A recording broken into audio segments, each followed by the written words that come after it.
Hi అండి అందరికీ.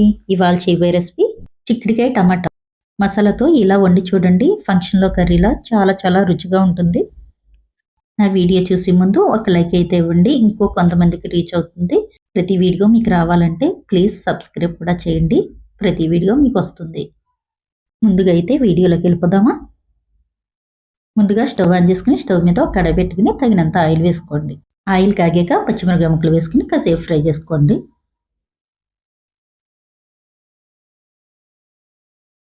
పచ్చిమిరపకాయ ముక్కలు ఫ్రై చేసుకున్నాక ఇప్పుడు ఆనియన్స్ వేసుకోండి. ఆనియన్స్ కాసేపు ఫ్రై చేసుకోండి.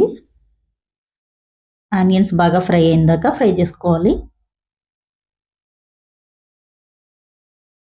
ఆనియన్స్ బాగా ఫ్రై చేసుకున్నాం కదా, ఒక స్పూన్ అల్లం వెల్లుల్లిపాయ పేస్ట్ వేసుకుని బాగా ఫ్రై చేసుకోండి. అల్లం వెల్లుల్లిపాయ పేస్ట్ పచ్చివాసన పోయేదాకా బాగా ఫ్రై చేసుకోవాలి.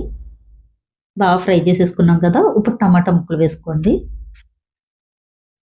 టమాటా ముక్కలు వేసుకుని ఫ్రై చేసుకోండి. టమాటా ముక్కలు తొందరగా మగ్గాలంటే తగినంత సాల్ట్ వేసుకోండి. టమాటా తొందరగా మెత్తపడుతుంది. సాల్ట్ వేసేసుకున్నాక కాసేపు ఫ్రై చేసుకుని మూత పెట్టి మధ్య మధ్యలో తీస్తూ ఫ్రై చేసుకుంటూ ఉండండి. అలా చేస్తే తొందరగా మగ్గుతాయి టమాటా ముక్కలు. టమాటా ముక్కలు బాగా ఫ్రై అయిపోయినాయి కదా, ఇప్పుడు చిక్కుడుకాయ ముక్కలు వేసుకుని ఫ్రై చేసుకోండి. చిక్కుడుకాయ ముక్కలు కూడా చాలాసేపు ఫ్రై చేసుకోవాలి. అలా ఫ్రై చేసుకుంటేనే కర్రీ బాగుంటుంది. చిక్కుడుకాయలో పసర వాసన పోయేదాకా ఫ్రై చేసుకోవాలి. చిక్కుడుకాయ బాగా ఫ్రై చేసేసుకున్నాం కదా, ఒక స్పూను ధనియాలు జీలకర్ర పొడి వేసుకోండి. ఇప్పుడు తగినంత కారం వేసుకోండి. కొద్దిగా పసుపు వేసుకోండి. ఇప్పుడు కాసేపు ఫ్రై చేసుకోండి. కారం పచ్చివాసన పోయేదాకా ఫ్రై చేసుకోవాలి. గరం మసాలా వేయట్లేదు ఏంటి అనుకుంటున్నారేమో, గరం మసాలా అయితే ఇప్పుడు వేయకూడదు. కర్రీ మొత్తం ఉడికిపోయాక కొద్దిగా వాటర్ ఉండగా గరం మసాలా వేసుకోవాలి.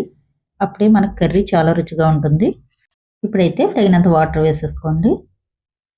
వాటర్ వేసేసుకున్నాం కదా, ఇప్పుడు ఒకసారి గరిటెతోటి కలిపి మూత పెట్టి ఉడకనివ్వండి. కొంచెం ఉడికాక మూత తీసి కొద్దిగా గరం మసాలా,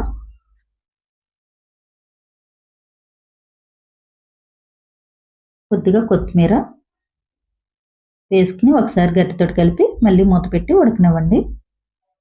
ఇలా కొద్దిగా వాటర్ ఉండగా గరం మసాలా వేసుకోవాలి. ఇలా లాస్ట్లో వేసుకుంటే చాలా చాలా రుచిగా ఉంటుంది. మళ్ళీ మూత పెట్టి కర్రీ దగ్గర పడేదాకా ఉడకనివ్వండి. ఫంక్షన్ కర్రీలా రుచిగా ఉండే చిక్కుడుకాయ టమాటా కర్రీ అయితే రెడీ అయిపోయింది. చిక్కుడుకాయ టమాటా మీకు నచ్చింది అనుకుంటున్నాను. నచ్చితే ఒకసారి ట్రై చేసి ఎలా ఉందో కామెంట్ బాక్స్లో అయితే కామెంట్ పెట్టండి. నచ్చితే మీ ఫ్రెండ్స్కి బంధువులకి షేర్ కూడా చేయండి. అలాగే సబ్స్క్రైబ్ చేయడం అస్సలు మర్చిపోవద్దు. సబ్స్క్రైబ్ చేస్తే ప్రతి వీడియో మీకు వస్తుంది.